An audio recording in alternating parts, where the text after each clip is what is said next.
সেই সমস্ত বন্ধুদেরকে বলতে চাইছি যারা আহলে কোরআন বলে দাবি করছেন, হাদিস আপনারা মানেন না, আপনাকে মানতে আমি বলবো না, আর শুধু কেন কোরআন মানবেন এর বিরোধিতাও করব না।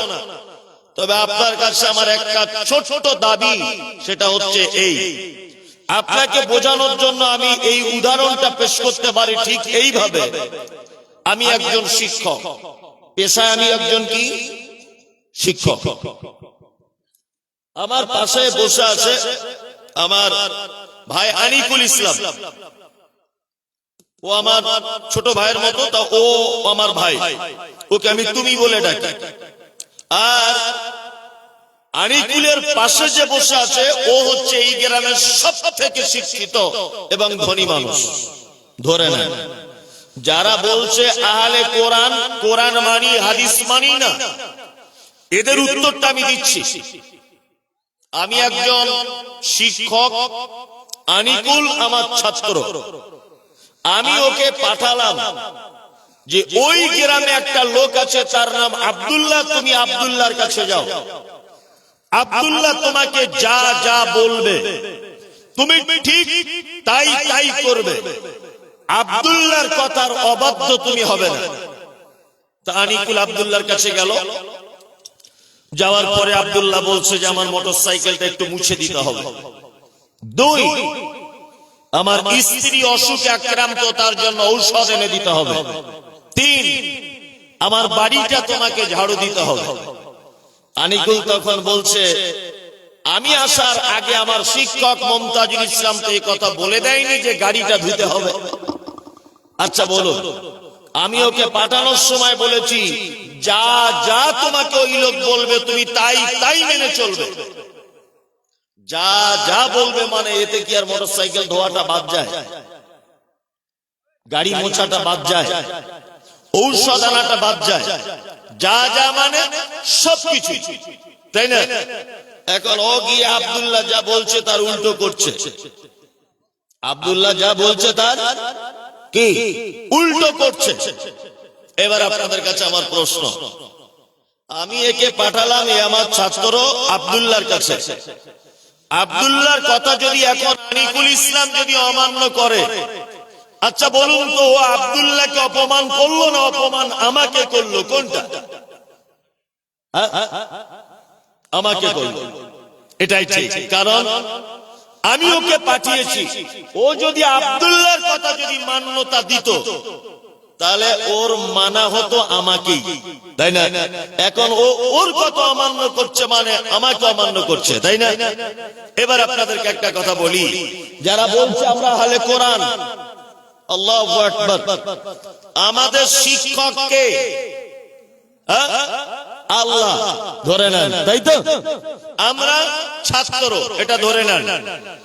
এখন আমাদের শিক্ষক আমাদেরকে বলছেন তোমরা যদি আমার ভালোবাসা পেতে চাও তাহলে মুহাম্মদ নামক যে নবীটা তোমাদের কাছে প্রেরণ করেছি তোমরা তার আনুগত্য করো, তার আনুগত্য করা হলেই তোমরা আমার ভালোবাসা অর্জন করতে সক্ষম হবে।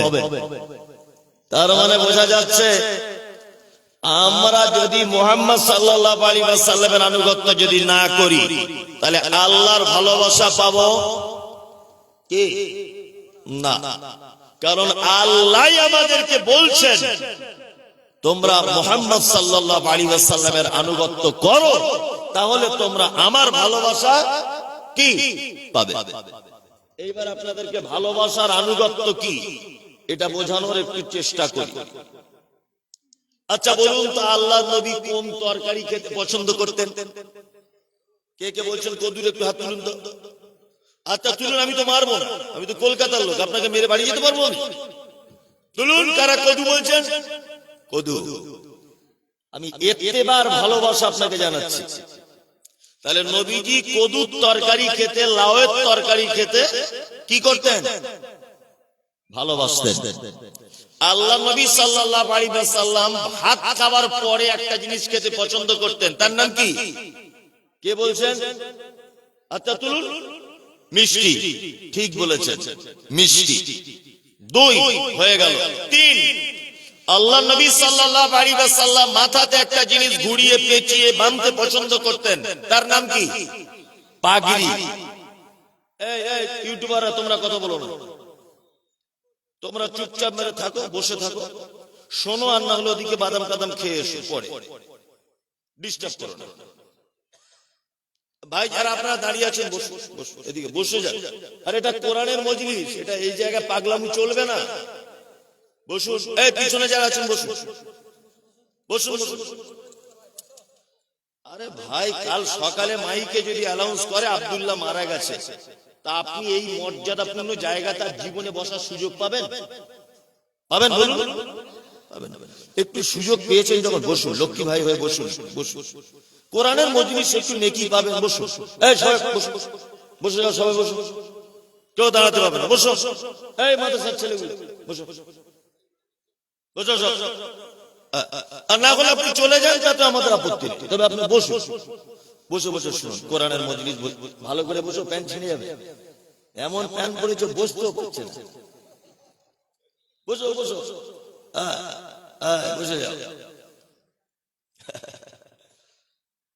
এখন আবার কি সব প্যান উঠেছে, আল্লাহ আকবার। সেজদায় যাচ্ছে একটা ছেলে নামাজে, তোর জামাটা অর্ধেক উঠিয়ে পাছাটা অর্ধেক মাঝখানে দেখা যাচ্ছে, এতটা। দেখবেন অধিকাংশ ছেলেরা যাচ্ছে না, ও যখন সেজদায় যায় প্যান্টটা নিচের দিকে নেমে যায়, জামাটা বুকের দিকে পিঠের দিকে উঠে যায়, আর পাছা দেখা যায়, তখন নামাজটাই বাতিল হয়ে যাচ্ছে। কি বললাম বুঝলেন? যাই হোক, আপনারা বসেছেন, আলহামদুলিল্লাহ। তাহলে নবীজি কোন তরকারি খেতে পছন্দ করতেন? কদু।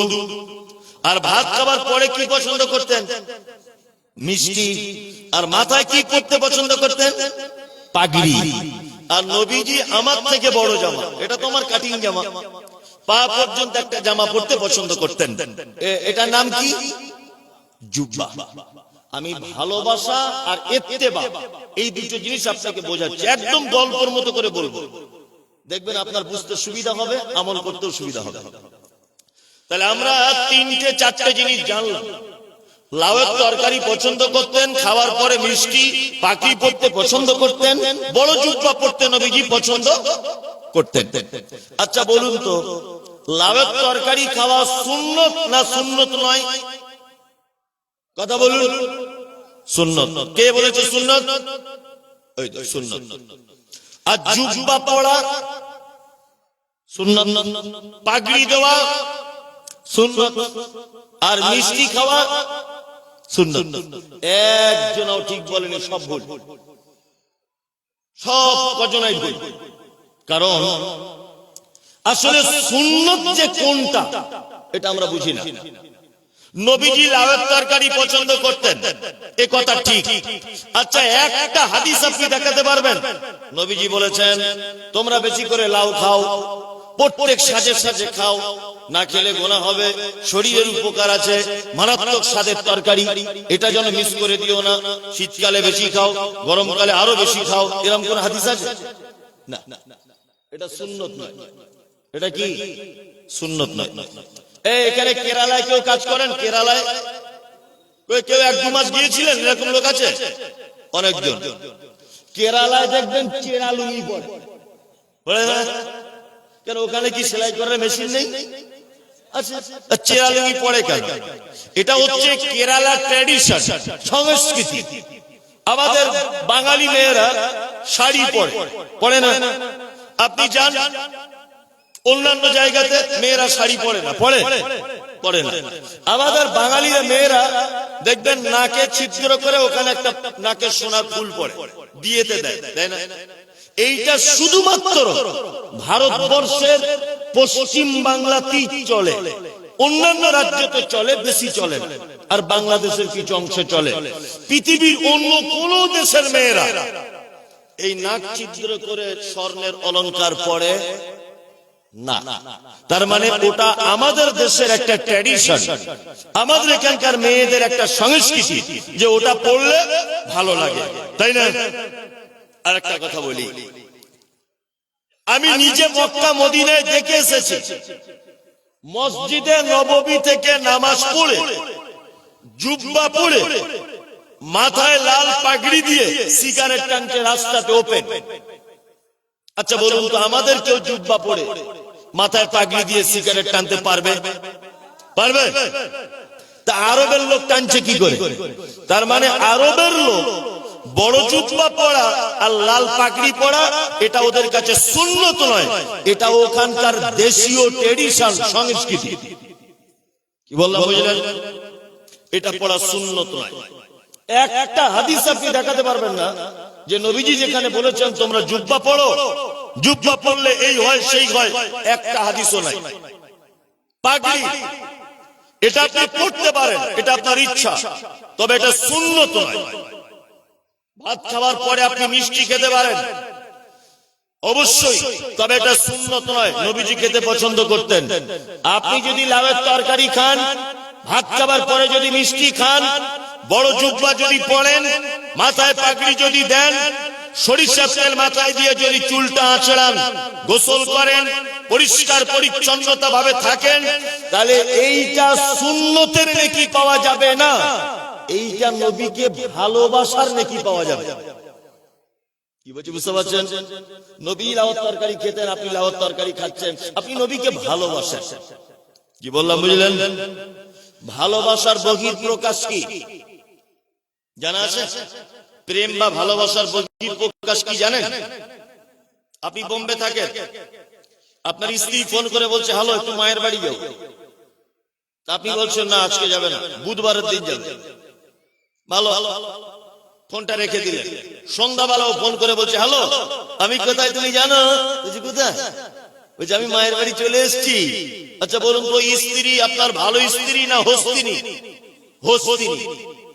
ওকে নিয়ে সংসার থাকা যাবে না, কারণ ও আপনাকে ভালোবাসে না। ও আপনাকে ভালোবাসে তখন প্রমাণ হতো যদি ও আপনার কথা শুনে আপনার আনুগত্য করে ও যদি বাড়িতে থেকে যেত, বুধবারের দিন যদি যেত, তাহলে ও আপনাকে ভালোবাসে তার প্রমাণ পাওয়া যেত। তার মানে ভালোবাসা বা প্রেমের বহির প্রকাশ কি? আনুগত্য করে চলা, তার কথা মতো চলা, তার যেটা ভালো লাগা নিজের ভালো লাগাও সেটা মিশিয়ে দেওয়া, তাই না? আমার স্বামী কাঁচা লঙ্কার তরকারি খেতে ভালোবাসে, তাই বলে তার জন্য কাঁচা লঙ্কা দিয়ে রান্না করা। আমার স্বামী পোল্ট্রির মুরগি পছন্দ করে না, দেশি মুরগি করে, তার জন্য সেটা রান্না করা। আমার স্বামী নরম বালিশ পছন্দ করে না, শক্ত বালিশ পছন্দ করে, ওর জন্য শক্ত বালিশ তৈরি করা। আমার মা দুটো ছাগল দিয়েছে, আমার স্বামী ছাগল খুব বেশি পছন্দ করে, তার জন্য বাড়িতে তাকে লালন পালন করা।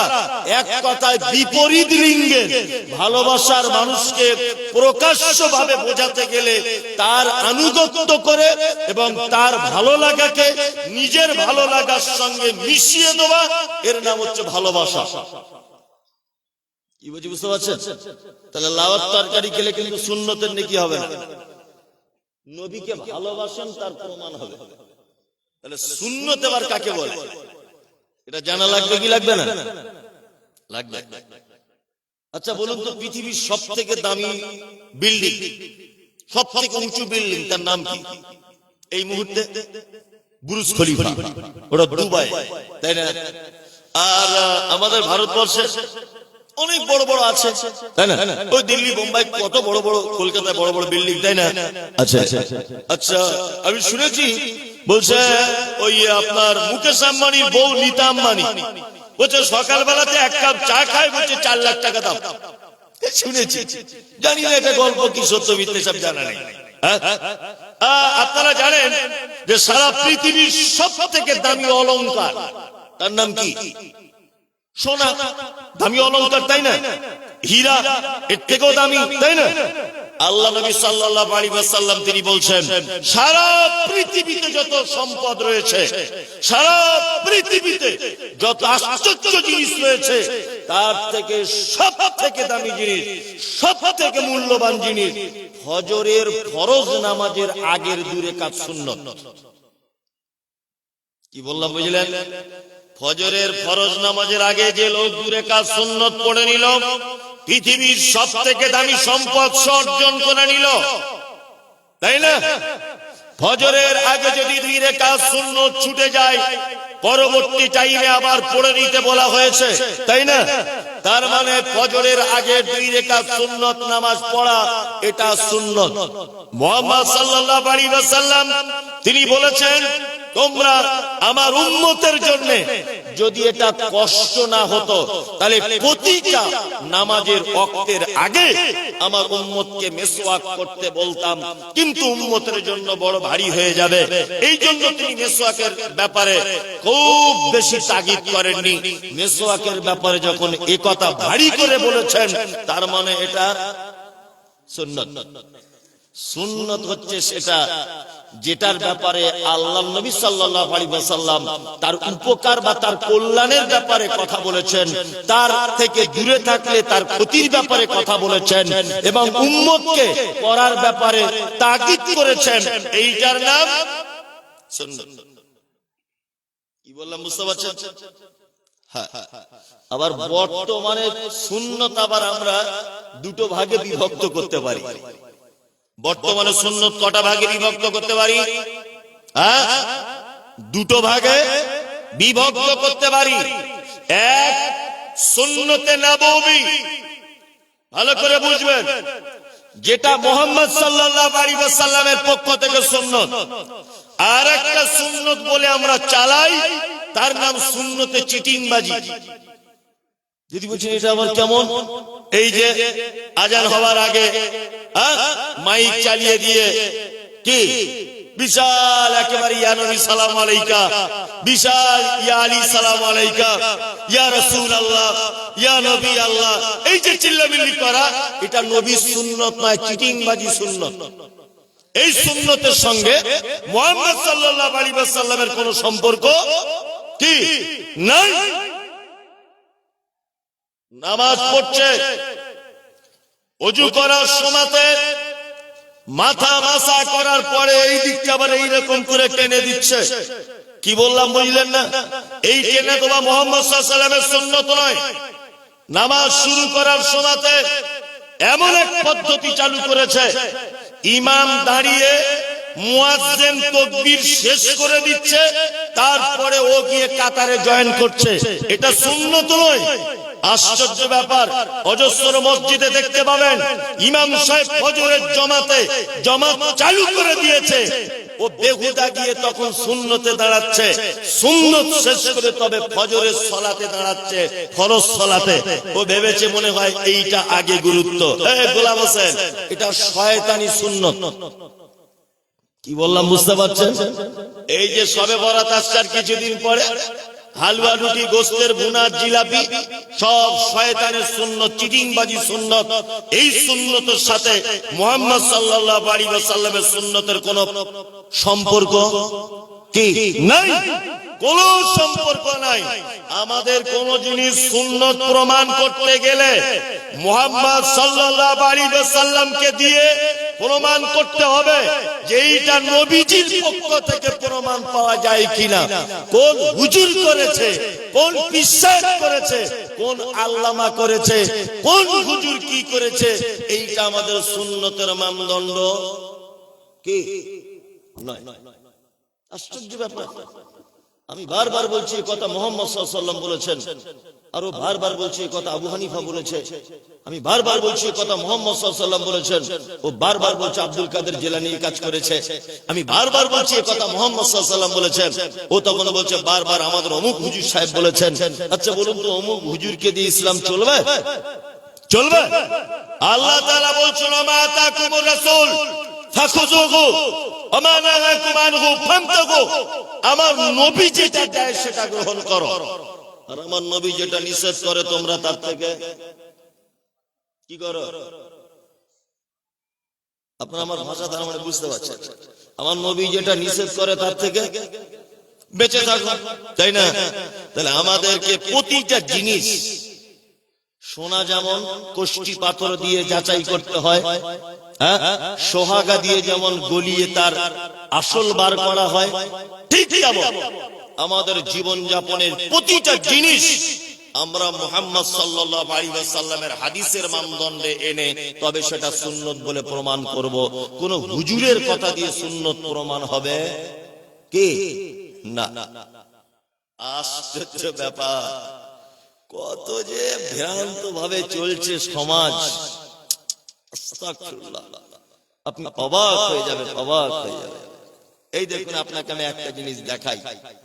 আমাদের যখন কোন লোক মারা যায় পাড়া গ্রামে, তখন দেখবেন কাতলা মাছের মতো হাউ হাউ করে খাবি খাচ্ছে, তাই না? মুখটা লড়াচড়া করছে। তার বড় ছেলে কি করে? গালে পানি দেয়। ছোট ছেলে কি করে? তার গালে পানি দেয়। মেজে ছেলে কি করে? তার গালে ঠান্ডা পানি দেয়, দেয় না? ও কি তখন বলতে চায় যে বেটা আমাকে একটু পানি দাও? ওইটা বলে? ওইটা বলে? বলে না। কি বলে? আল্লাহর নবী বলেছেন, কোন ইমানদার মানুষের আত্মাকে যখন মালাকুল মউত যখন বার করে নেয়, এত নরম করে তার আত্মাটাকে ধরা হয়, তার আত্মাটাকে টেনে যখন বার করা হয়, মায়ের কোলে যেমন শিশু ঘুমিয়ে থাকে, মায়ের কোলের ভিতরে শিশু যেমন গরমের তাপ নিয়ে ঘুমায়, নবীজি বলেছেন মালাকুল মউত ওই লোকটার আত্মাটাকে এমন করে ধরে, ভালো লোকের আত্মা, যে তার আত্মাটা বার করার সময় তার বসে থাকা তার স্ত্রী বুঝতে পারে না, তার পাশে থাকা তার বেটি বুঝতে পারে না, তার পাশে থাকা তার বড় বেটা বুঝতে পারে না, তার পাশে থাকা তার বৌমা বুঝতে পারে না।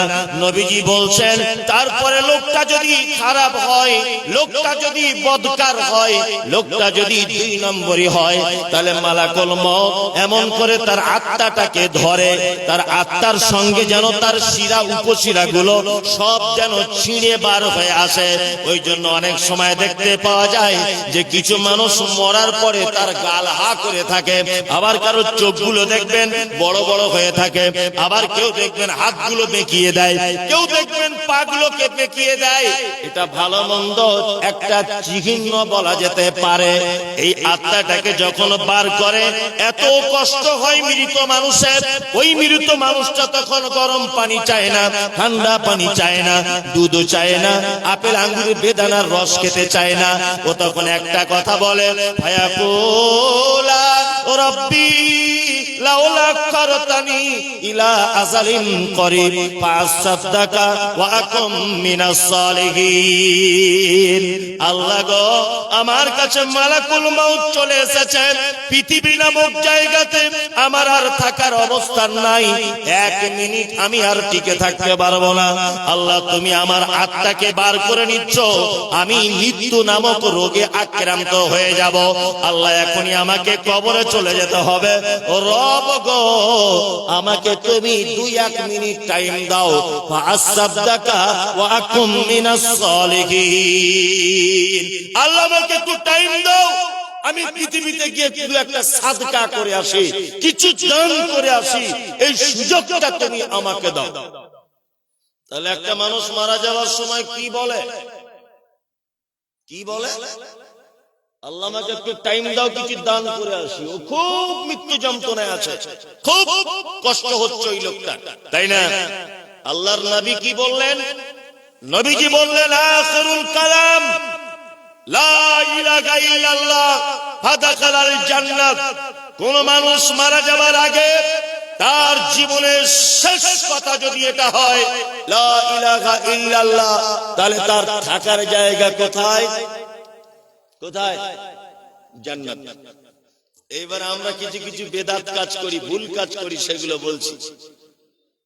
কেউ বসে আছে চামচে করে বেদানার রস দিয়ে, কেউ আঙ্গুর ফল নিচড়িয়ে রস বার করে বসে আছে, মারা যাচ্ছে ওর গালে দিচ্ছে, দেয় না আপনাদের এখানে? দেয়। আর কেউ কেউ আবার তাকে বলে, চাচা এই একবার লা ইলাহাটা বলো, লা ইলাহাটা বলো। একদম নয়, তাকে বলা যাবে না, কারণ সে এখন মৃত্যু যন্ত্রণায় ছটফট ছটফট করছে। আপনি যাকে তাকে লা ইলাহা ইল্লাল্লাহর আদেশ যদি দেন, আর ও যদি একবার রাগ করে যদি বলে তোর লা ইলাহা ইল্লাল্লাহ, আমার এখন যন্ত্রণায় 12টা বাজছে লা ইলাহা করছে, এইটা যদি একবার বলে যদি ও অঙ্গীকার করে, হ্যাঁ, ও যদি ইনকার যদি করে, তাহলে ফাদাখালান নার, তার থাকার জায়গা কোথায়? জাহান্নাম। নবীজির হাদিস কোন মুমূর্ষ ব্যক্তি পৃথিবী থেকে চলে যাচ্ছে, তুমি তার কাছে বসে তার সাইডে দাঁড়িয়ে তুমি নিজে নিজে বলো লা ইলাহা ইল্লাল্লাহ, তুমি নিজে নিজে বলো। তোমার বলাতে যদি ও একবার বলে দেয়, তোমার বলাতে যদি ও একবার বলে দেয়, তাহলে ওর থাকার জায়গা কোথায়? কোথায়? জান্নাত, তাই না? আমরা লা ইলাহা বলা বাদ দিয়ে তাড়াতাড়ি করে বলছে ওই মাদ্রাসার 12টা ছেলে ডেকে আন, মাদ্রাসার 12টা ছেলে ডেকে আনলো, ওই বিপদগ্রস্ত মানুষের চারিদিকে বসিয়ে দিল, সবাই মিলে ইয়াসিন সূরা পড়ছে। করে মেয়েরা কোরআন পড়ে না বাড়ি বসে বসে? কেন ওই লোকটা কি এখন কোরআন শুনতে চাইছে? যদি বলছেন হুজুর কোরআন পড়লেও দোষ, আরে কোরআন পড়লেও দোষ, কোরআন পড়লেও কি দোষ? সব জায়গাতে সব জিনিস চলে কি না? সব জায়গাতে সব জিনিস চলে? চলে না। নামাজ যখন পড়েন, রুকুতে যখন যান, তখন কি বলেন? সুবহানা রাব্বিয়াল আযীম, তাই না? আচ্ছা, এইটা সুবহানা রাব্বিয়াল আযীমটা বাদ দিয়ে একদিন কুলু হোটা বলেন তো, চলবে? ইন্না আতাইনাটা বলুন, চলবে? সূরা ফাতিহাটা বলুন, চলবে? তার মানে কোরআন বলেই যে সব জায়গায় পড়া যাবে তা কি নয়। যে জায়গাতে যেটা পড়তে বলা হয়েছে সেই জায়গাতে সেটা পড়া কি লাগবে। এসবগুলো শয়তানি কাজ একদম। যে মারা যাচ্ছে তার পাশে বসে শুধুমাত্র এটা বলবেন লা ইলাহা ইল্লাল্লাহ।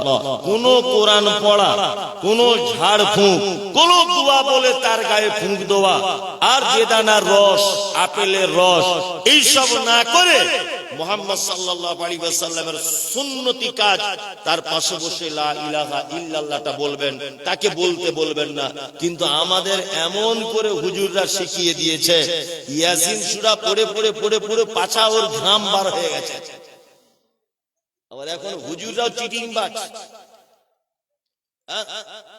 নতুন বাড়ি করেছেন, কোরআন খতম করার জন্য দাওয়াত করেছেন মাদ্রাসার ছেলেদের, একদম এত স্পিডে পড়ছে ইয়াসিন কোরআনে, 1.5 ঘন্টা বলছে হুজুর শেষ। তো এত তাড়াতাড়ি হলো কি করে? বলছে আগে 27 পারা পড়া ছিল। মানে মনে হচ্ছে ওর বাপ মনে হয় কোরআনের ঠিকাদার, এলাকায় সব ঠিকে নিয়ে বসে আছে, রাজমিস্ত্রি কন্ট্রাক্টরের মতো মনে হয়। এসব চলছে না? আপনাদের গ্রামে না চলে? সব কথা কিন্তু আপনাদের জন্য বলছি না, সোশ্যাল মিডিয়া ওয়ালাদের জন্য বলছি কিছু কথা। হ্যাঁ, এই যে শবে বরাত আসছে, যারা বেদাত করে, আর বেদাত করে করে যাদের মাথার মগজ শুকিয়ে গোবরে পরিণত হয়েছে, কি বললাম বুঝলেন? এই গোবরওয়ালা মাথারা শবে বরাতের দিন বিশ্বাস করে, বলছে মরা মানুষ নাকি বাড়ি আসে। চাচি কি ব্যাপার ধূপ জ্বালাচ্ছ? বলছে তোমার চাচা আসবে আজ বাড়িতে, যাতে দেখতে অসুবিধা না হয়, ঘর বাড়ি চিনতে, ওই জন্য রাতের বেলা আসে তো ধূপ জ্বালাচ্ছি আর মোমবাতি। চাচির পাছা চামড়া তুলে দিবে ফেরেশতারা। কি বলা মহিলা না? চামড়া তুলে দিবে, লবণ মাখিয়ে দিবে। এই বেদাত যদি করে। আর 20 জন মাদ্রাসার ছেলে এলে ছাদের উপরে 4 জন, সিঁড়িতে 4 জন, রান্নাঘরে 2 জন, আর শোয়ার ঘরে 4 জন, এরকম ভাগ করে করে 4-5 জায়গাতে কোরআন পড়াচ্ছে শবে বরাতের দিন। বলছে কেন? বলছে তোমার চাচা আসবে। তোমার চাচা তো আব্দুল কাদের জিলানী ছিল, এত বড় আল্লাহর ওলি, বাড়িতে আসবে? বেদাত। কি এটা? বেদাত। আর হুজুরকেও বলি শবে বরাতের দিন হুজুর সবার বাড়িতে কোরআন পড়ে পড়ে বেড়াচ্ছে, তা হুজুরের বাড়িতে পড়বে কে? এটাও তো একটা কথা। মানে ও পাক্কা চিটা। কি বলছি বুঝতে পারছেন না? মৌলভী সাহেবদের কিছু আবার ব্যাপার আছে, সারা জীবন এর ওর বাড়িতে মিলাদ করে করে বেড়ায়, নিজের বাড়িতে মিলাদ হয় না। কি বললাম বুঝলেন না? পীর সাহেবরা যেমন চিটিংবাজ, ঠিক তেমন চিটিংবাজি ব্যবসা। আমার বইয়ের ছেলে হয় না তখন যাচ্ছে হুজুরের কাছে তাবিজ আনতে, আর হুজুরের বইয়ের যখন বাচ্চা হয় না প্লেনে করে যাচ্ছে সিঙ্গাপুরে। এ হারামখোর, হারামখোর। তোর তাবিজে আমার বইয়ের যদি ছেলে হয়, তোর তাবিজে তোর বইয়ের হোক, তবেই তো বলবো বাপের বেটা। সব চিটা। কি বললাম বুঝতে পারছেন না? সব কি চিটা। এদের থেকে দূরে থাকবেন, একদম এদের থেকে দূরে থাকবেন, এদের পাল্লায় পড়বেন না। আমরা সুন্নতি আমল করব, আমলের মানদণ্ড হবে মুহাম্মদ সাল্লাল্লাহু আলাইহি ওয়াসাল্লাম। মুহাম্মদ সাল্লাল্লাহু আলাইহি ওয়াসাল্লাম ছাড়া কোন মানুষের দিকে তাকিয়ে কোন রকমের ইবাদত চলবে না। আয়েশা সিদ্দিকা রাদিয়াল্লাহু তাআলা আনহা তিনি বলেন, মুহাম্মদ সাল্লাল্লাহু আলাইহি ওয়াসাল্লাম তিনি বলেছেন, মান আমিলা আমালান লাইসা আলাইহি আমরুনা ফাহুয়া রাদ্দুন। মানুষ যদি কোনো কাজ করে, সেই কাজ যদি আমার পক্ষ থেকে কোনো রায় যদি না থাকে, ফাহুয়া রাদ্দুন, সে কাজ বাতিল। তার মানে 15ই শাবানের দিন হালুয়া, 15ই শাবানে মোমবাতি জ্বালানো, শবে বরাতের দিন বাড়িতে মরা মানুষের আত্মা ফেরত আসে, এ কথা বাতিল, ভ্রান্ত। এ কথা মুহাম্মদ সাল্লাল্লাহু আলাইহি ওয়াসাল্লামের পক্ষ থেকে কোনো রায় পাওয়া যায় না। খুব সাবধানে থাকবেন। আল্লাহ তুমি আমাদেরকে সুন্নাত বোঝার তৌফিক দান করো, আমিন আমিন। আচ্ছা, আপনারা যারা বসে আছেন নবীজিকে ভালোবাসেন কারা? সবাই সবাই হাত তুলছে, সবাই হাত তুলছে। আলহামদুলিল্লাহ, সত্যি আপনি ভালোবাসেন। দাড়ি নাই বা রাখতে পারেন, নামাজ না পড়তে পারেন, নবীকে ভালোবাসেন, তাই না? নবীকে ভালোবাসা মানে নামাজ পড়া লাগবে না, দাড়ি কাটবেন, প্রতিদিন চাঁচবেন, গাঁটের নিচে কাপড় পরবেন, হারাম ব্যবসা করবেন, মিথ্যা করে জমি কেনা বেচা করবেন, গুণের জমি ফাঁকি দেবেন, বাপ মাকে খেতে দেবেন না। এটার মানে হচ্ছে নবীকে ভালোবাসা, তাই তো? না, নবীকে ভালোবাসা মানে মুহাম্মদ সাল্লাল্লাহু আলাইহি ওয়াসাল্লামের আনিত দ্বীন, মুহাম্মদ সাল্লাল্লাহু আলাইহি ওয়াসাল্লামের দেওয়া পদ্ধতি। বলি, সাহাবায়ে কিরামগণ আল্লাহর নবীকে কতটা ভালো, সুবহানাল্লাহ। নবীর প্রতি ভালোবাসার হাদিস যদি বলা যায়, আপনার চোখে পানি চলে আসবে, এখনই চলে আসবে, এখনই। আপনি পরীক্ষা করে দেখুন, এখনই আপনার চোখ দিয়ে পানি চলে আসবে। এই দেখুন, আপনাকে আমি দুটো একটা কথা বলি। আপনারা এটা জানেন যে বদরের যুদ্ধে যে সমস্ত সাহাবীগণ অংশগ্রহণ করেছিলেন, ওই সমস্ত সাহাবীদেরকে আল্লাহ তাআলা ক্ষমা করে দিয়েছেন। তার মানে তাদের থাকার জায়গা কি? জান্নাত, তাই না? থাকার জায়গা জান্নাত। যারা যুদ্ধতে শহীদ হয়েছে তাদের থাকার জায়গা জান্নাত, যারা যুদ্ধতে জয়লাভ করেছে তাদেরও থাকার জায়গা জান্নাত। ইসলামের সবথেকে কঠিন জিহাদ, তার নাম বদর। বদরের যুদ্ধটা কেমন হয়েছিল? বাপ তলোয়ার ধরেছে বেটাকে মারবে, আর বেটা তলোয়ার ধরেছে বাপকে মারবে, এর নাম বদর। ভাতিজা তলোয়ার ধরেছে চাচাকে মারবে, চাচা তলোয়ার ধরেছে ভাতিজিকে মারবে, ভাই তলোয়ার ধরেছে ভাই মুশরিক মারবে কাকে? ইমানদার আরেক ভাইকে ঈমান এনেছে, তাই এর নাম বদরের যুদ্ধ। আল্লাহ নবী সাল্লাল্লাহু আলাইহি ওয়াসাল্লাম বলেছেন, বদরে যারা অংশগ্রহণ করেছে আল্লাহ তাদের সবাইকে ক্ষমা করে দিয়েছে। এখানকার একটা মজার ঘটনা, একজন সাহাবী বদরের মাঠে যুদ্ধ করছেন, নবীর প্রতি ভালোবাসা কত দেখুন। বদরের মাঠে যুদ্ধ করছেন, যুদ্ধ করতে করতে তলোয়ার চালাতে চালাতে তার তলোয়ারের সামনে তার আব্বা এসে দাঁড়িয়েছে, তার বাপ। কে? কে? তার বাপ। সাহাবী কি তলোয়ার নামিয়ে নিলেন, বাপ মুশরিক। কি বললাম বুঝলেন না? সাহাবী তলোয়ার নামিয়ে নিলেন। নামিয়ে নেওয়ার পর কিছুক্ষণ ভাবলেন, যেটা তো আমার বাপ, বাপকে মারা কি অত সহজ? এই সময় তার একজন সাহাবী পাশ থেকে কথা বলতে বলতে বলছেন, কি বলছেন? তোমরা ততক্ষণ পর্যন্ত ঈমানদার পরিপূর্ণ হতে পারবে না যতক্ষণ না পর্যন্ত পৃথিবীর সমস্ত কিছু থেকে মুহাম্মদ সাল্লাল্লাহু আলাইহি ওয়াসাল্লামকে ভালোবাসতে না পারবে। এই কথা বারবার কানে ভাসছে। সাহাবীটি তলোয়ার হাতে নিয়ে আছেন, ঠক ঠক করে কাঁপছেন, কি করে আমার আব্বাকে মারবো? এই কথা মনে চলে এলো, যদি আমার আব্বাকে ছেড়ে দেই, আর আমার আব্বা বলে যদি দয়া হয়, আর ওই আমার আব্বা যদি তলোয়ার নিয়ে মুহাম্মদ সাল্লাল্লাহু আলাইহি ওয়াসাল্লামকে আঘাত করে, আর এতে যদি আল্লাহর নবীর যদি কোনো ক্ষতি হয়ে যায়, কিয়ামতের দিনে যদি আল্লাহ আমাকে জিজ্ঞাসা করে, তোমার বাপ বলে তুমি মারোনি, নবী আঘাত খেয়েছে তোমার বাপের দ্বারাতে, আমি তাহলে কিয়ামতের দিন কি জবাবদিহিতা করব? সাহাবীটি তার তলোয়ার দিয়ে তার বাপকে একেবারে দু টুকরো করে দিয়েছে, কেটে দেওয়ার পরে পাশে বসে কাঁদছেন। কাঁদছেন। আল্লাহ রাসূল গিয়ে বলছেন, এই তুমি কাঁদছো কেন? আর একজন সাহাবী তখন বলছেন যে আল্লাহ রাসূল, ওর কাঁদার অনেক কারণের একটা কারণ আমার মনে পড়ছে। তা বলছে কি? বলছে আল্লাহ রাসূল যুদ্ধের ময়দানে এই ঘটনা, ওর বাপকে ও নিজে হত্যা করেছে।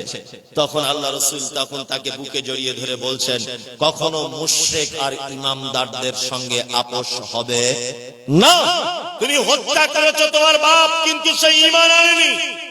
তার মানে কখনো ইমামদারের সঙ্গে মুশরিকদের সমঝোতা হতে পারে না। তুমি যে কাজ করেছো এই কাজের জন্য তোমার জান্নাত অপেক্ষা করছে, ঘাবড়ানোর কিছু নেই। কারণ তুমি এটা প্রমাণ করেছো, তুমি তোমার বাপ, তুমি তোমার পিতা, তোমার মা, তোমার সন্তান, সমস্ত কিছু থেকে তুমি ভালোবাসো আমাকে। চারটিখানি ব্যাপার নয়, এত ভালোবাসা যাবে?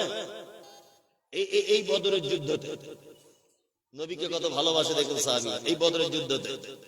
আল্লাহু আকবার। আমি নিজের চোখে দেখে এসেছি যে জায়গাটা যুদ্ধ হয়েছে, আমি নিজে ঘুরে দেখে এসেছি। ছোট্ট জায়গা, খুব বেশি বড় জায়গা নয়, এই প্যান্ডেলটা ডবল হবে হয়তো, এরকম একটা জায়গার নাম বদর। কি বললাম বুঝলেন?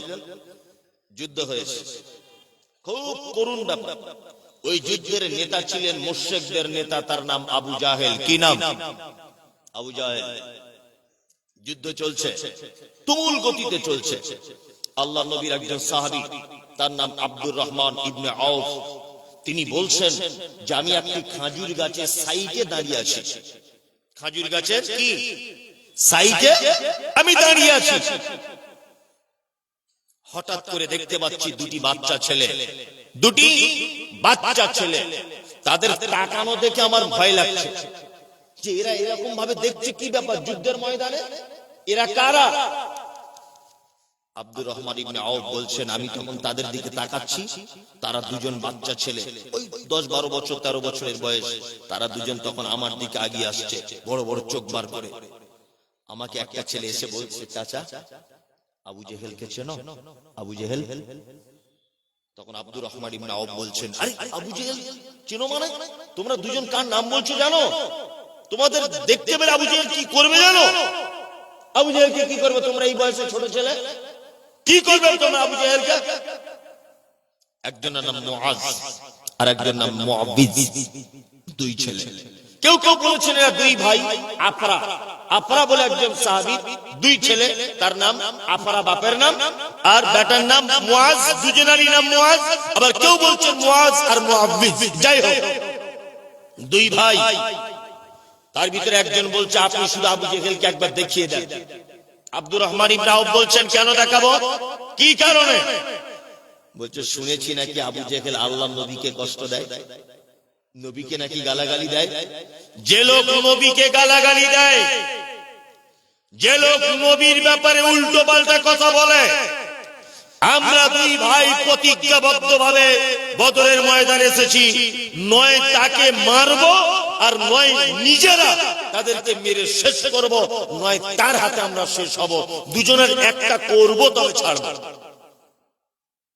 আব্দুর রহমান ইবনে আউফ বলছেন ওই দেখো আবু জেহেল, ওই দেখো আবু জেহেল, দেখো সেই। আব্দুর রহমান বলছেন আমি যখন বলে দিলাম ওই আবু জেহেল, দুটো ছেলে শিকারি যেমন করার জন্য, একজন শিকার মানে তার শিকারীকে ধরার জন্য যেমন বন্দুক নিয়ে ঠিক এই রকম ভাবে আইটেম করে থাকে, আব্দুর রহমান ইবনে আউফ বলছেন দুজনার চোখ যেন একদম বারবার আবু জেহেলের দিকে যেন ফিরছে।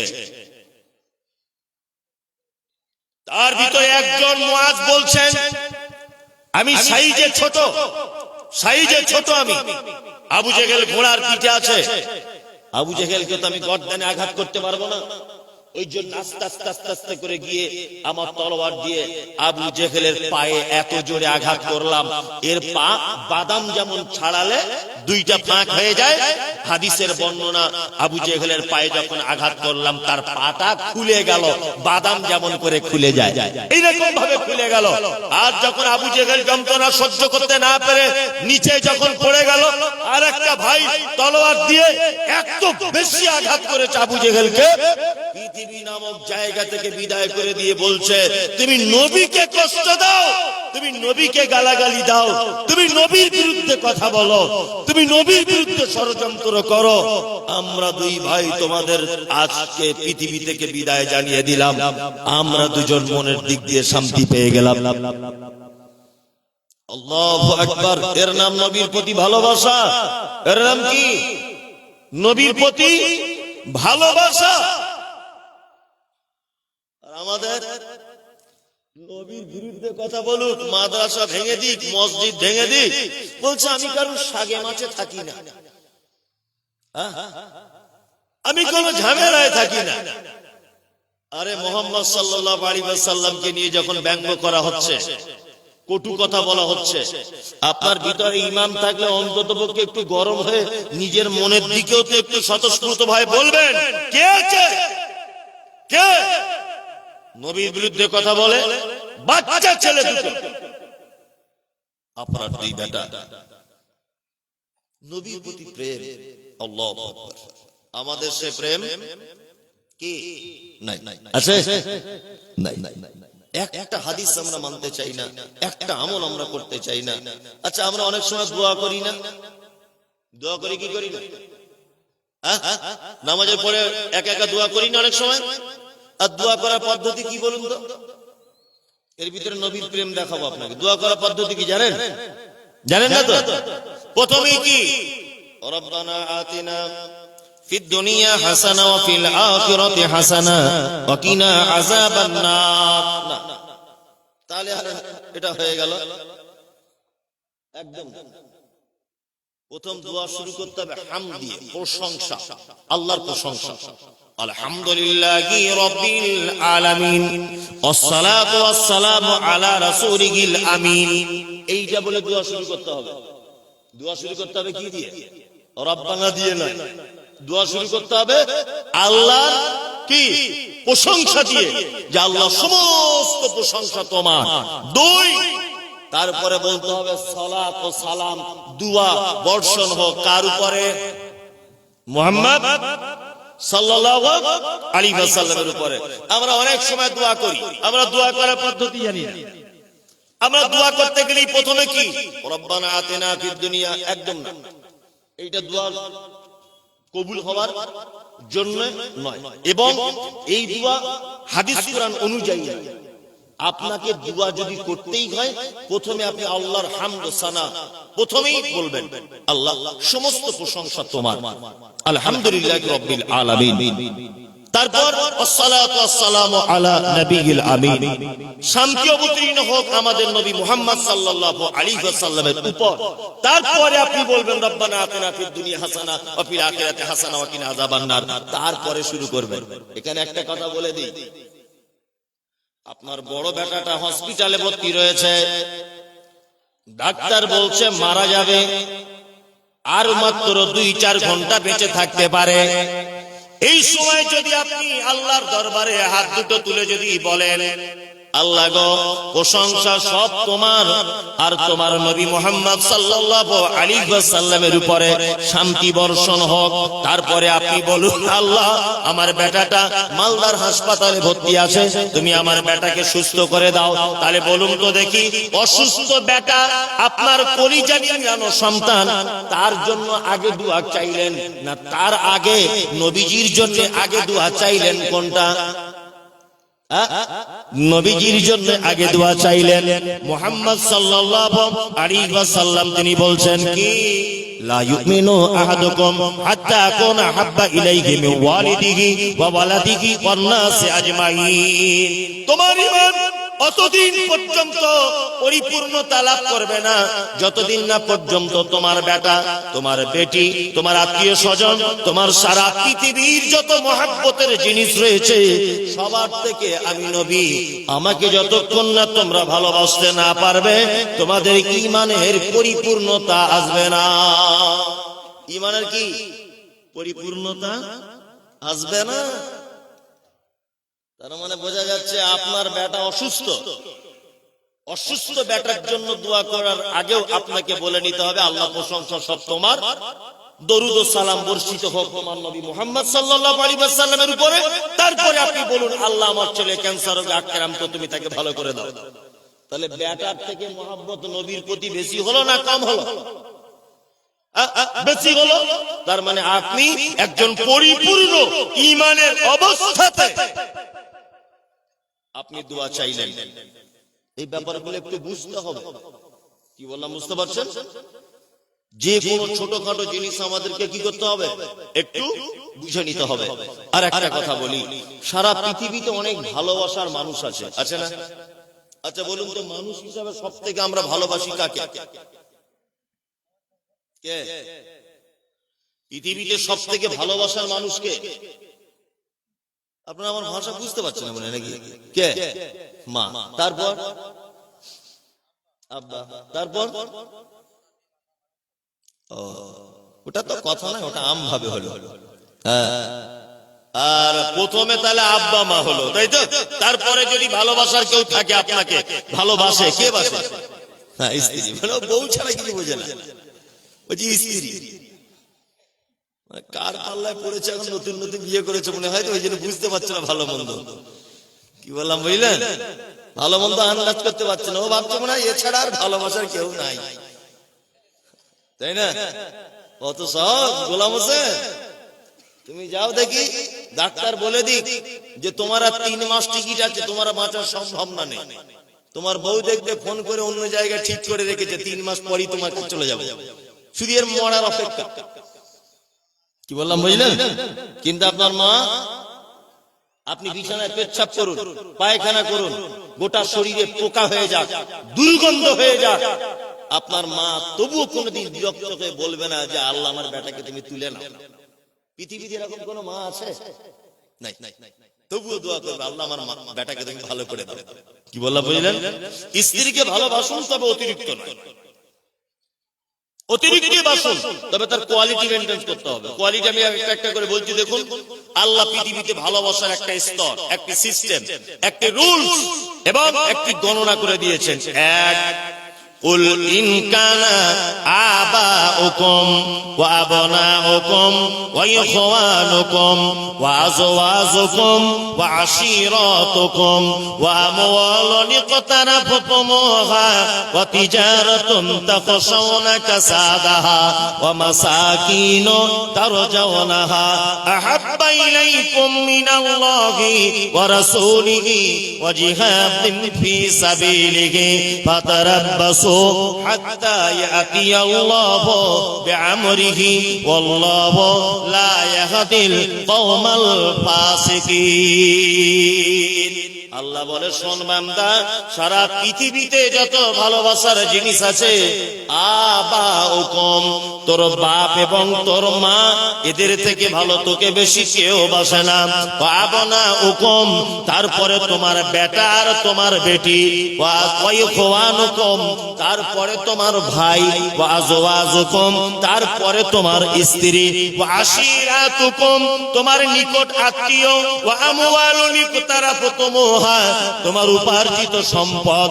তিজারাতুম তাকশাউনা কাসাদাহা, তোমার এমন একটা ব্যবসা, যে ব্যবসাকে তুমি এত ভয় করো, জোহরের সময়তে মসজিদে গেলে কাস্টমার কেটে যেতে পারে, ব্যবসায় লস হয়ে যেতে পারে, দোকানে বেচা কেনা কমে যেতে পারে, এই আশঙ্কা যে ব্যবসাতে রয়েছে। মাসাকিন তারজাউনাহা, আল্লাহ বলে তারপরে তোর বাড়িটা হলো তোর ভালোবাসার জিনিস। মাসাকিন তারজাউনাহা, বাড়ি ভালোবাসার জিনিস ভাই, বাড়ি ভালোবাসার জিনিস। আত্মীয় স্বজন ভালোবাসা, তোমার বোন তোমার ভালোবাসা, তোমার মা তোমার ভালোবাসা। কিন্তু আল্লাহ বলছে হাব্বা ইলাইকুম মিনাল্লাহি ওয়া রাসূলিহি ওয়া জিহাদিন ফি সাবিলিহি, সমস্ত ভালোবাসা ত্যাগ করে দিয়ে 3টে জিনিসকে ভালোবাসতে হবে। কটা? এক, আহাব্বা ইলাইকুম মিনাল্লাহি, ভালোবাসতে হবে আল্লাহকে, ওয়া রাসূলিহি, আর রাসূলকে। আচ্ছা, স্ত্রী থেকে আল্লাহ নবীকে বেশি ভালোবাসা যাবে? যদি বলছি এলা কোন বক্তা এলো রে, বউয়ের থেকে আবার নবীকে বেশি ভালোবাসতে বলছে। আমরা পবিত্র আল কোরআনে একটি সূরা সর্বক্ষণ সালাতে তেলাওয়াত করি। কি বলুন তো দেখি তেলাওয়াত করি? হ্যাঁ, ইয়াকা না'বুদু ওয়া ইয়াকা নাস্তাঈন। আল্লাহ তুমি আমাদেরকে সহজ সরল পথ দেখাও। সিরাতাল্লাযীনা আন'আমতা আলাইহিম, আল্লাহ তুমি তাদের পথ আমাদেরকে দেখাও যাদেরকে তুমি ইনাম দিয়েছো, যাদেরকে তুমি পুরস্কারিত করেছো, যাদেরকে তুমি প্রাইজ দিয়েছো। আল্লাহ তুমি তাদের পথ আমাদেরকে দেখাও। এই কথা বলি না? ইয়াকা না'বুদু ওয়া ইয়াকা নাস্তাঈন ইহদিনাস সিরাতাল মুস্তাকিম সিরাতাল্লাযীনা আন'আমতা আলাইহিম, এটা বলি কি বলি না? বলি। কাদের পথ আমরা চাই? আল্লাহ যাদেরকে পুরস্কারিত করেছে, তাই না? যারা কল্যাণের পথে, আল্লাহ তুমি তাদের পথের প্রতীক করো আমাদেরকে। এটা বলি কি বলি না? বলি। এইবার একটা কথা আপনাদেরকে বলি, আচ্ছা সারা জীবন দোয়া করে তাদের কাতারে দাঁড়ানো যাবে না তাদের মতো হতে হবে? কোনটা? তাদের মতো কি হতে হবে? একটা খুব চমৎকার হাদিস আপনাকে সামনে বর্ণনা করছি, দেখুন কেমন আপনার লাগে। এক, নবীর প্রতি ভালোবাসা আর জিহাদ, আল্লাহকে ভালোবাসা, জিহাদকে ভালোবাসা, তিনটা একত্রিত করে আপনাকে আমি বোঝানোর চেষ্টা করছি। এক, ঠিক আসরের সময় আল্লাহ নবী সাল্লাল্লাহু আলাইহি ওয়াসাল্লাম একজন সাহাবীর বিবাহ পড়ালেন। ভালো করে বুঝবেন, বিবাহ পড়ালেন, তার নাম হচ্ছে হানজালা। কি নাম? হানজালা। বিবাহ পড়িয়ে আল্লাহ রাসূল নিজে খুশি হয়ে কিছু খাজুর পর্যন্ত সাহাবীদের মাঝখানে বন্টন করলেন। হানজালা শুয়ে আছে, কত চমৎকার হাদিস। এই দেখো, হানজালা শুয়ে আছে স্ত্রীকে নিয়ে, গভীর রাত্রিতে যুদ্ধের তামামা বেজেছে। হানজালা বিছানা থেকে, নতুন স্ত্রী, প্রথম রাত্রিতে স্ত্রীকে ফেলে দিয়ে চলে গেলেন যুদ্ধের ময়দানে, ওহুদে। কোথায়? ওহুদে। ওহুদে কতজন শহীদ হয়েছেন? 70 জন শহীদ হয়েছেন। আল্লাহ নবী সাল্লাল্লাহু আলাইহি ওয়াসাল্লাম সাহাবীদের লাশগুলোকে এক জায়গায় করছেন, এক জায়গায় করতে করতে 68টা লাশ পাওয়া গেছে, দুটো লাশ পাওয়া যাচ্ছে না। কটা? দুটো লাশ পাওয়া যাচ্ছে না। দুজনকে, এক হচ্ছে আল্লাহর নবীর সাহাবী হানজালা, 2 নম্বরকে আল্লাহ রাসূলের চাচা, নাম তার হামজা রাদিয়াল্লাহু তাআলা আনহু। এই দুইজনের লাশ খুঁজে পাওয়া যাচ্ছে না। আল্লাহ রাসূল সাহাবীদেরকে বললেন, যাও গিয়ে দেখো, লাশগুলোকে খোঁজো। খুঁজতে গেছেন, এই মুহূর্তে একজন পর্দানাসীন মহিলা যুদ্ধের ময়দানে উহুদের মাঠে চলে এসেছেন। এসে আল্লাহর নবীকে বলছেন, আল্লাহর নবী আপনি আমাকে চিনতে পারছেন? আল্লাহ রাসূল বলছেন, না, তোমাকে চিনতে পারছি না, তুমি কে? তখন মহিলাটা তার হাতটা বার করে দিয়ে বলছেন, আল্লাহ রাসূল, এই যে আমার হাতে মেহেন্দি লাগানো, এই মেহেন্দিটা গতকাল বিকাল বেলাতে আপনি যে সাহাবী বিবাহ করিয়েছিলেন, তার নাম হানজালা, আমি সেই হানজালার স্ত্রী, আমি হানজালার স্ত্রী। তার প্রমাণ এই দেখুন, মেহেন্দি এখনো কাঁচা রয়েছে, মেহেন্দি এখনো পর্যন্ত শুকিয়ে যায়নি। আল্লাহু আকবার। আল্লাহ রাসূল তখন বলছেন, আচ্ছা আচ্ছা তাই? বলছে হ্যাঁ। মহিলা সাহাবিয়াত বলছেন, আল্লাহ রাসূল আপনাকে আমি একটা কথা জানাতে এসেছি, সেটা হচ্ছে এই যে আমি প্রথম রাত্রি, এই ভাই, এই তুমি এসে গল্প করতে লেগে গেলে, তুমি এদিকে ফিরে বসো। আল্লাহ রাসূল আপনি গতকাল বিকাল বেলাতে যার বিবাহ করিয়েছেন, আল্লাহ রাসূল আমি তার স্ত্রী। তবে একথা আপনাকে বলতে এসেছি, শহীদ হয়ে গেলে যুদ্ধের মাঠে ওই অবস্থায় তাদেরকে দাফন করা হয়। আপনার কাছে বিনীত অনুরোধ, আমার স্বামী রাতের বেলা আমার সঙ্গে শারীরিক সম্পর্কে লিপ্ত হয়েছিল। আল্লাহ রাসূল আপনি যখন যুদ্ধের কথা বলেছেন, ও আর কোনো কিছু চিন্তা ভাবনা না করে যার যুদ্ধের অস্ত্র নিয়ে ময়দানে ঝাঁপিয়ে পড়েছে, আসার সময়তে ওর উপরে গোসল ফরজ গোসলটা পর্যন্ত করতে ভুলে গেছে।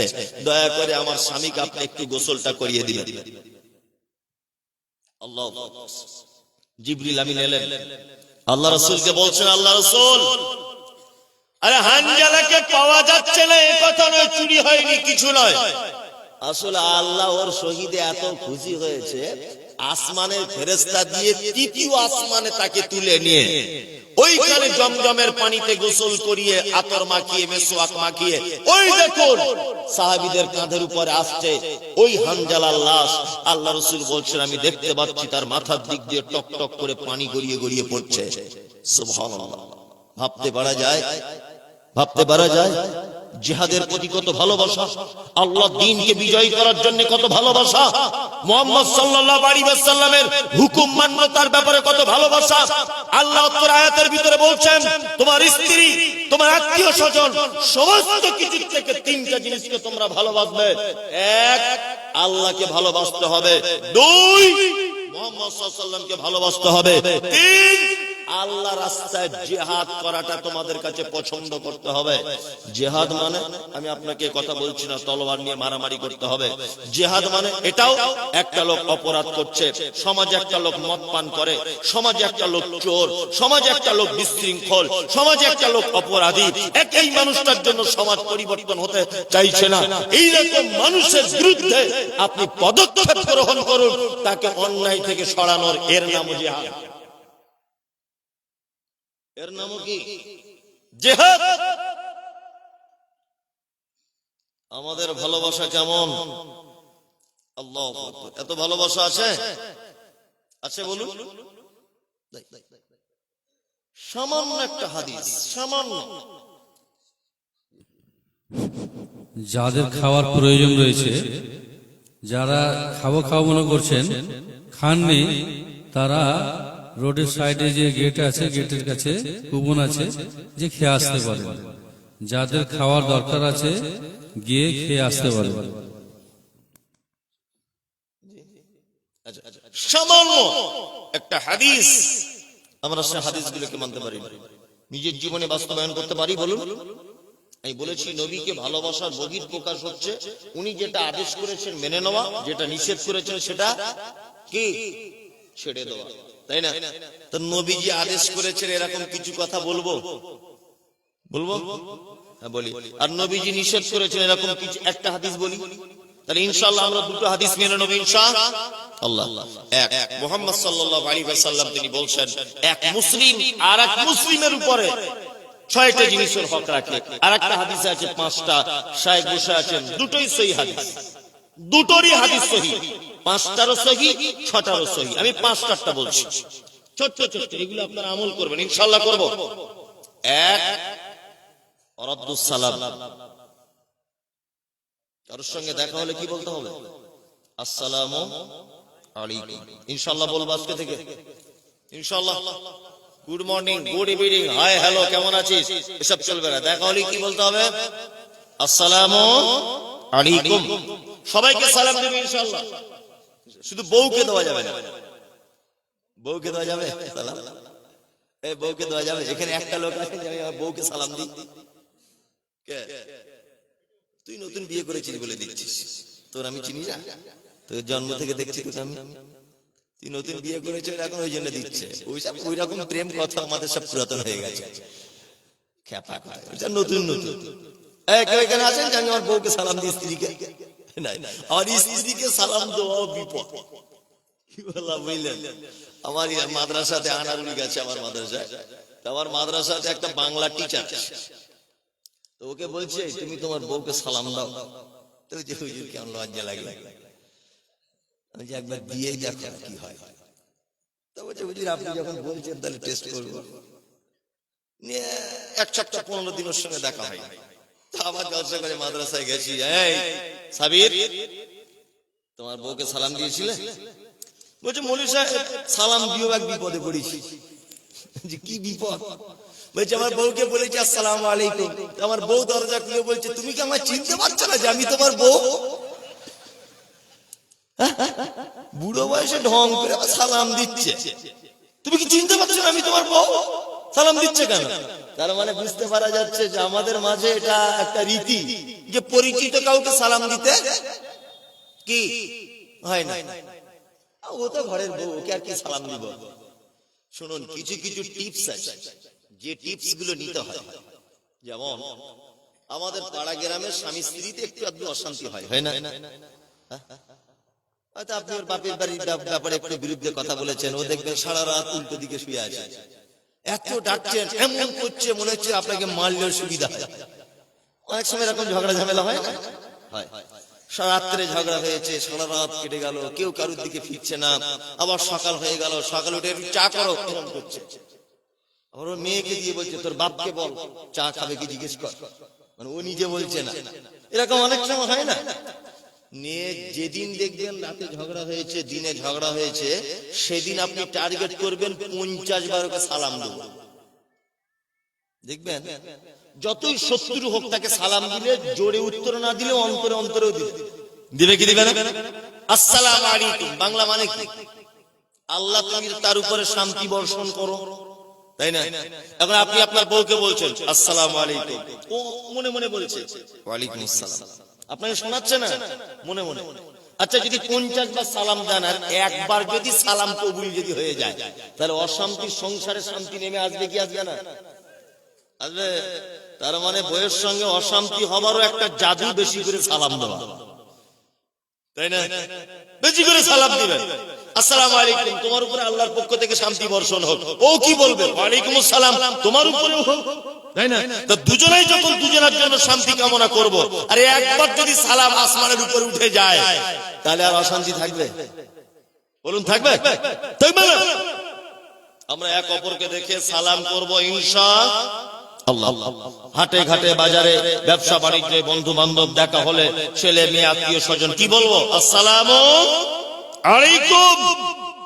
ওয়াইয়াদাতুল মারিজ, কেউ অসুখে পড়ে গেলে কি করবেন? পাড়া প্রতিবেশী কেউ অসুখে পড়ে গেলে দেখতে যেতে হবে, তাই না? অসুখে পড়ে গেলে দেখতে গেলে লাভ না লস? কত লাভ! আল্লাহু আকবার। আপনাকে ছোট্ট একটা কথা বলে দিই, এই কথাটা আপনি আমল করার চেষ্টা করবেন। পাড়া দক্ষিণ পাড়াতে একজন অসুস্থ, আপনি গেলেন তাকে দেখতে, ভালো করে বুঝবেন। আপনি গেলেন, যাওয়ার পরে তার মাথায় হাত দিয়ে বলছেন লা বাসা তাহুরুন ইনশাআল্লাহ, চাচা তুমি টেনশন করো না, আল্লাহ তোমাকে ভালো করে দেবে। কোন ডাক্তার দেখাচ্ছ? না ফটিক ব্যানার্জিকে দেখাচ্ছি। ওকে বাদ দিয়ে দাও, আব্দুল্লাহ বলে একটা ডাক্তার আছে রায়গঞ্জে বসে, ওকে দেখো। এরকম দুটো একটা পরামর্শ দিয়ে দিলেন। কি বললাম বুঝলেন না? পরামর্শ দেওয়ার পরে আপনি সকাল বেলাতে যদি রোগীটাকে দেখতে যান, সন্ধ্যা হবার আগ পর্যন্ত আসমানের ফেরেশতারা আপনার জন্য এই বলে কামনা করে যে আল্লাহ রোগীকে তো ভালো করবে, যে দেখতে এসেছে তাকে আগে সুস্থ করো, তাকে আগে কল্যাণ দান করো, তারপর রোগী। আচ্ছা বলুন তো, তাহলে রোগী দেখতে গেলে লাভ নিজের না রোগীর? রোগীর তার থেকে বেশি নিজের। আনিকুল ইসলাম অসুস্থ, আমি দেখতে গেলাম ওকে, ও কার দোয়া পেল? আমার দোয়া পেল, তাই না? আর আমি কার দোয়া পাচ্ছি? ফেরেশতাদের। তার মানে কাজ বেশি কার? আল্লাহু আকবার। দেখতে গেলে লাভ বেশি। ওয়া ইত্তিবাউজ জানাইজ, কেউ মারা গেলে তার জানাজার সালাত আদায় করতে যাবেন ইনশাআল্লাহ, জানাজার সালাত আদায় করতে যাবে। আর ইজাবাতুদ দাওয়াতি, কেউ দাওয়াত দিলে দাওয়াত গ্রহণ করবেন ইনশাআল্লাহ। আমরা বিশেষ করে যারা আহলে হাদিস বলে দাবি করি, আমার একটা খুব খারাপই আছে, খুব খারাপ। বলছে সবে বরাত আস্তাগফিরুল্লাহ, ওটা বিদআত। আচ্ছা, কেউ মারা গেলে ভোজ করা, অনুষ্ঠান করা, গরু কেটে খানা করা, বুঝছো ওটাও বিদআত। 40 বুঝছো ওটা তো একদম নাজায়েজ। মুসলমানি খাতনা অনুষ্ঠান, বুঝছো ওটাও নাজায়েজ, ভালো সব নাজায়েজ। কিন্তু খাওয়ার বেলাতে তখন আর ওটা নাজায়েজ থাকে না, তখন জায়েজ হয়। দাঁত খোঁচরাতে বার হচ্ছে, তো বলছে কি ব্যাপার চাচা, কোথায় দাওয়াত বাড়ি গিয়েছিলে? বুঝে সে অমুকের মা মরে গিয়েছিল না, আজকে সে 40 দিন না 4 দিনের দিন খাওয়া দাওয়ার ব্যবস্থা, ওই জন্য গিয়ে একটু খেয়ে এলাম। আশ্চর্য ব্যাপার। আচ্ছা, যে কোনো দাওয়াত বাড়িতে আপনি যেতে পারবেন? আপনি তো মানুষ না? পৃথিবীর প্রতিটা প্রাণী তার রবের সিদ্ধান্ত অনুযায়ী চলে কি চলে না? চলে।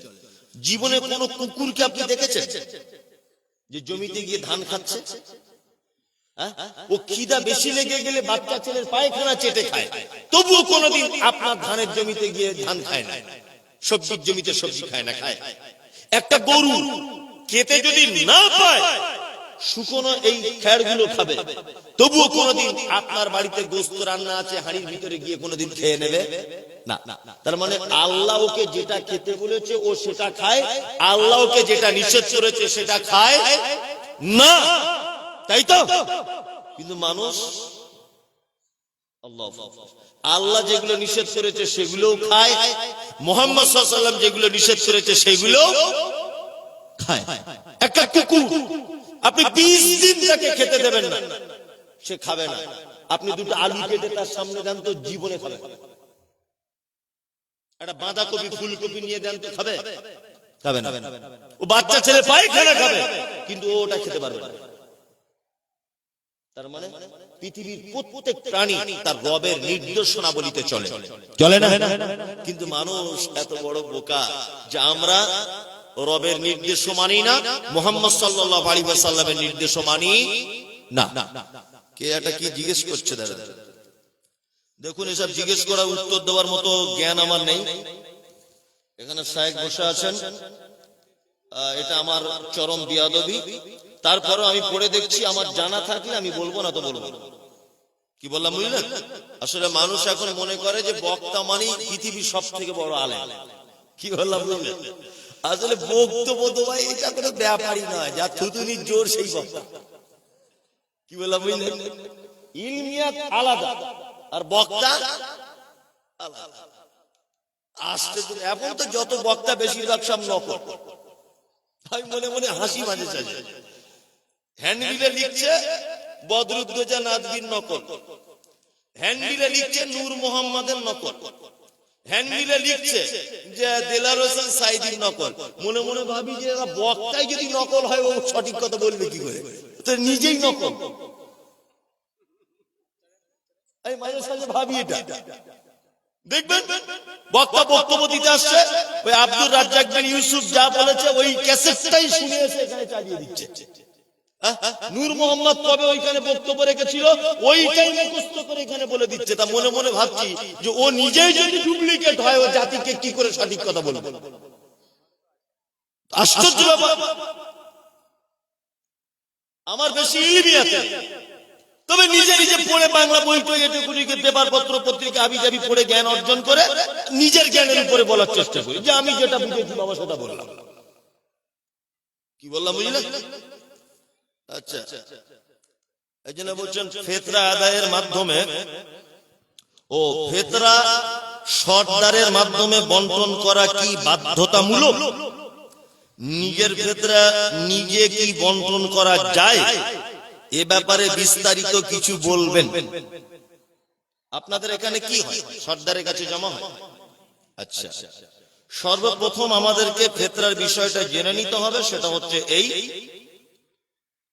যে যাকাত যেটা ফরজ হয় ওটা সম্পদের উপরে নির্ভর করে যাকাত ফরজ হয়, আর ফিতরা ব্যক্তির উপরে ফরজ হয়। কি বললাম বুঝলেন? যাকাত সম্পদের উপরে ফরজ হয়, ফিতরা ব্যক্তির উপরে ফরজ হয়। ঈদগাহে যাবার আগ পর্যন্ত যে শিশু পৃথিবীতে জন্মগ্রহণ করেছে তার ফিতরা দিতে আপনি বাধ্য। কি বললাম বুঝলেন? ফিতরা কি দিয়ে দেবেন? খাদ্যদ্রব্য দিয়ে দেবেন, চাউল,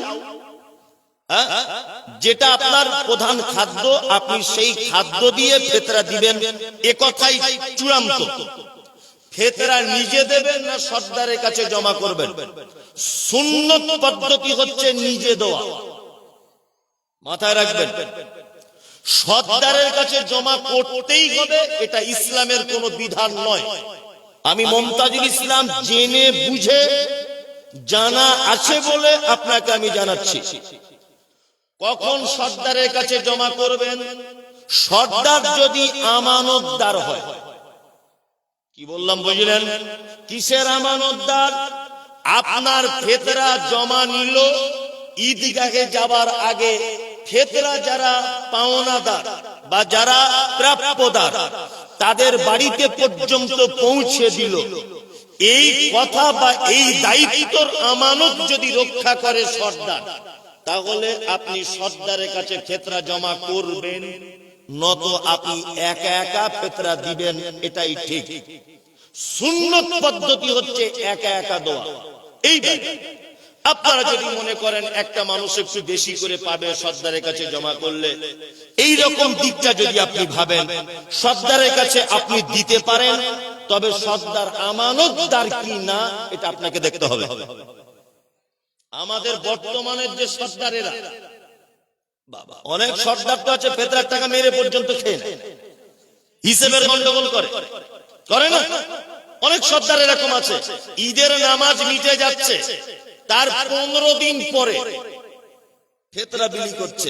এই সর্দারের কাছে ফিতরা জমা করবেন না।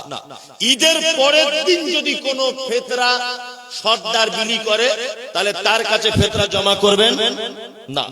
আমানতদার যদি হয় সর্দার, ঈদের মাঠে যাবার আগে যদি ফিতরা বিলি করে, তাহলে আপনারা তার কাছে ফিতরা জমা করতে পারেন, এতে কোনো সন্দেহ নাই। না না, বেশি আমাকে জিজ্ঞেস করুন, আমি বেশি বলতে পারি না।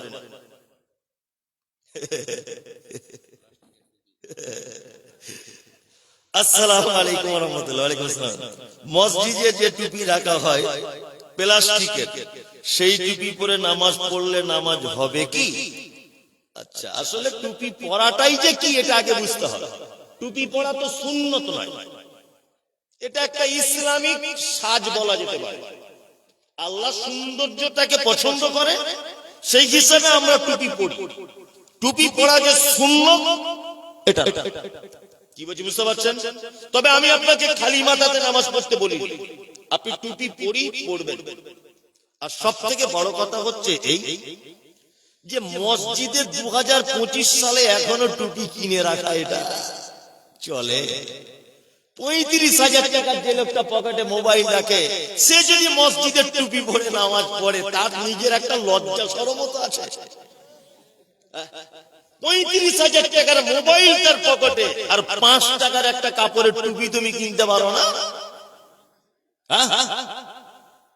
কি বললাম বুঝলেন? মসজিদের টুপিতে নামাজ পড়া যাবে কিনা এটা আমি বলছি না, আমি এতটুকু বলছি যে অনেক সময় রুচিতে বাঁধে। রুচিতে বাঁধে না? একজন সরিষার তেল পছন্দ করে, সরিষার তেল মাথায় দিয়ে টুপিটা পড়েছে, তেল চিটে ভাব হয়ে গেছে, আবার আপনি যদি ওটা পড়েন কেমন লাগে? মসজিদে গিয়ে টুপি পকেটে নেই, টুপি মাথায় দিতে হবে না, এমনিতে সালাত আদায় করুন, কোনো সমস্যা নেই। কি বললাম বুঝলেন? তবে আমি কিন্তু বলিনি টুপি ছাড়া সালাত আদায় করুন, এটা বলিনি। আমি বলছি এমার্জেন্সি হয়েছে, টুপি নিয়ে যেতে ভুলে গেছেন, সেই সময় আপনি খালি মাথায় সালাত আদায় করুন, কোনো সমস্যা নাই।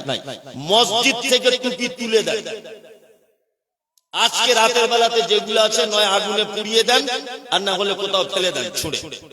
কারণ হচ্ছে এই মসজিদে টুপি রেখেছেন বলে ও নামাজি আজ পর্যন্ত টুপি কেনে নেই।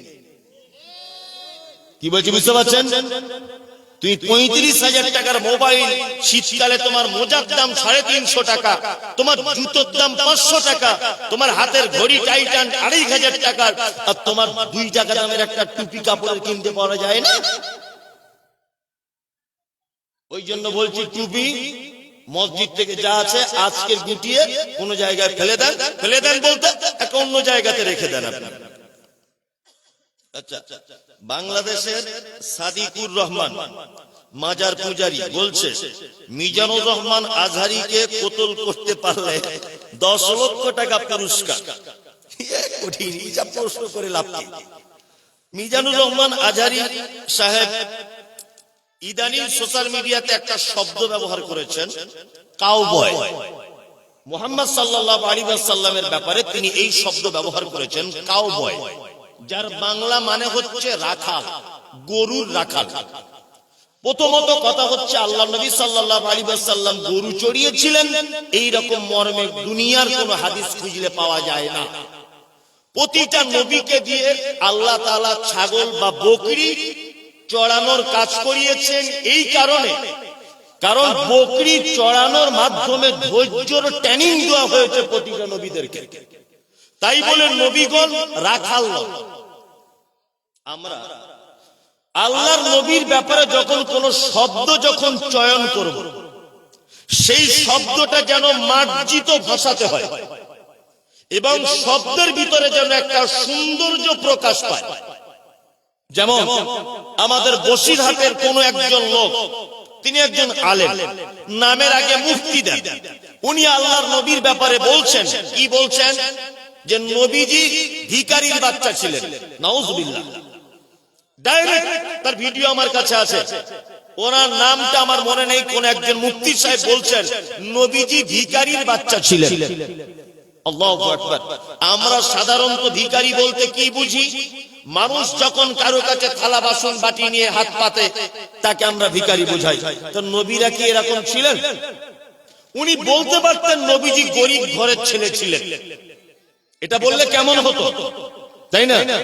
এখন মিজানুর রহমান এই শব্দটা, জানি না উনি জ্ঞানী মানুষ কোন দৃষ্টিভঙ্গিতে কথা বলেছেন, তবে আমি এ কথা উনি সঠিক বলেছেন না ভুল বলেছেন এইটা বলার আগে আমি সাদিকুর রহমান, বাংলাদেশের যে পীর পূজা করে যারা, এ বলেছে যে মিজানুর রহমানের গর্দান কেটে আনলে পারলে 10 লক্ষ টাকা প্রাইজ দেওয়া হবে। একজন মুসলিম আর একজন মুসলিমের রক্ত ক্ষয় করতে পারে না, হারাম, চলবে না। একজন পীর পূজা, তোমার মুখ থেকে শব্দ আশা করা যায়? তুমি কে আর মিজানুর রহমানকে? তুমি তো পাক্কা মুশরিক। তুমি মাজারে ধ্বজা ধরে বেড়াও, তুমি মাজারে সেজদা দাও, তুমি মাজারে চাদর চড়াও, তুমি তো মুশরিক। অবিলম্বে বাংলাদেশের সরকারের উচিত এই সমস্ত পাগলাদেরকে পাবনার পাগলাগারদে ভরুন, আর না হলে এদেরকে উপযুক্ত সাজা দেন জনগণের সামনে। একটা আলেমের ব্যাপারে কথা হুঁশিয়ারি দেয় কি করে যে মিজানুর রহমান আজহারীর গর্দান কাটতে পারলে 10 লক্ষ টাকা তাকে টাকা দেওয়া হবে? আমি মমতাজুল ইসলাম বক্তব্য রাখতে গিয়ে একটা শব্দ ভুল হতেই পারে, আমি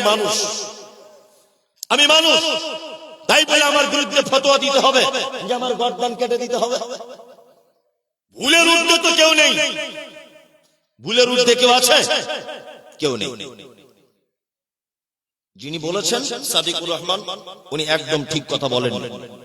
তবে মুহাম্মদ সাল্লাল্লাহু আলাইহি ওয়াসাল্লামের ব্যাপারে শব্দ চয়ন করতে হবে খুব হিসাব করে আমাদেরকে, তাই না? আচ্ছা, আরেকজন লিখেছেন তার নিচে যে মহিলারা স্বামী মারা গেলে এই যে নাকের ফুল, এইগুলো, কানের দুল, এইগুলো খুলে ফেলতে হবে কিনা? এটা আমার যেটা জানা আছে আপনাকে আমি বলে দিই। একজন স্বামী মারা গেলে তার স্ত্রী ইদ্যত পালন করবে 4 মাস 10 দিন। কতদিন? 4 মাস 10 দিন। এখন নাকের ফুল, কানের দুল যদি একান্ত পর্যায়ে ওকে খুলতে হয়, তাহলে এই 4 মাস 10 দিন খুলে রাখতে পারে। কিন্তু আমাদের দেশের একটা রীতিনীতি, স্বামী মারা গেছে 20 বছর, এখনো নাকের ফুল পড়ে না। কি বললাম বুঝলেন? এখনো হাতের চুড়ি পড়ে না মেয়েরা, এখনো যে সমস্ত ওদের অলংকার আছে সেগুলো পড়ে না, স্বামী নেই তাই। এটা ঠিক নয়। ও 4 মাস 10 দিন পর্যন্ত খুব ভালো কালারিং শাড়ি পরবে না, নাকের ফুল খুলতেই হবে এরকম কোন বাধ্যতামূলক নয়। তারপরে অধিকাংশ ওলামাদের মতামত হচ্ছে এই যে নাকের ফুলটাও নারীদের সৌন্দর্য বাড়ানোর একটি জিনিস, এই কারণে নাকের ফুলটা খুলে ফেলাই ভালো। খুলে ফেলবে কতদিন? 4 মাস 10 দিন। 4 মাস 11 দিনের মাথাতে ইচ্ছা করলে সে বিয়ে করতে পারে, ইচ্ছা করলে নাকের ফুল পড়তে পারে, ইচ্ছা করলে সব পারে। তবে আর একটা কথা বলে দিই, স্বামী মারা যাবার পর 4 মাস 10 দিন নিজের বাড়ি ত্যাগ করে অন্য কোন বাড়িতে রাত্রি যাপন করতে পারবে না। কি বললাম বুঝলেন? নিজের বাড়ি ছাড়া অন্য কোন আত্মীয়র বাড়িতে রাত্রিতে থাকতে পাবে না, এমনি 1 ঘন্টার জন্য গেল, কেউ ওষুধ দেখতে গেল, হঠাৎ ব্যাংকের একটু কাজ আছে, যেতে হবে, যেতে পারে। ছেলেটা স্কুলে ভর্তি করার জন্য মাকে প্রয়োজন, ডাকছে, 1 ঘন্টার জন্য যেতে পারে। কি বললাম বুঝলেন? এই টুকটাক কাজগুলো প্রয়োজনে ও করতে পারে। 4 মাস 10 দিন স্বামী মারা যাওয়ার পর কোনো বাড়িতে, কোনো আত্মীয় স্বজনের বাড়িতে, কোনো জায়গাতে গিয়ে রাত্রি কাটাতে পারবে না। তবে স্বামী মারা গেছে, বউটা একেবারে একাকিত্ব ভাবে আছে, অসহায় মনে হচ্ছে, তার ভাইয়েরা যদি মনে করে যে আমার বোনটাকে আমাদের বাড়িতে ইজ্জত পালন করাবো, আর বোন যদি মনে করে ওই জায়গাটা আমার জন্য নিরাপদ, তাহলে সে তার ভাইয়ের বাড়িতে গিয়ে ইজ্জত পালন করতে পারে। তবে স্বামীর বাড়িতেই ইজ্জত পালন করা উত্তম। কি বললাম বুঝলেন? সংক্ষিপ্ত আকারে আমার যেটা সঠিকভাবে জানা ছিল বলে মনে করেছি, আমি ওটা আপনাদের সামনে বলার চেষ্টা করেছি ইনশাআল্লাহ। এটা মসজিদের জলসা, মসজিদের জলসা। রাত্রি 12টা বাজে, আপনাদেরকে আমি বসার জন্য বলবো না, আর আপনাদেরকে আমি চলে যেতে বাধ্য করব না। তবে এতটুকু জিনিস বলবো যে আপনারা আল্লাহর রাস্তায় মসজিদকে কিছু দিয়ে যান, কেউ খালি হাতে যাবেন না। 10 টাকা, 5 টাকা, 20 টাকা, 100 টাকা, যার কাছে যা আছে আপনারা একটু আল্লাহর রাস্তায় দিয়ে যান। আল্লাহ আপনাদের মালে বারাকা দান করবে ইনশাআল্লাহ। পানির বোতলটা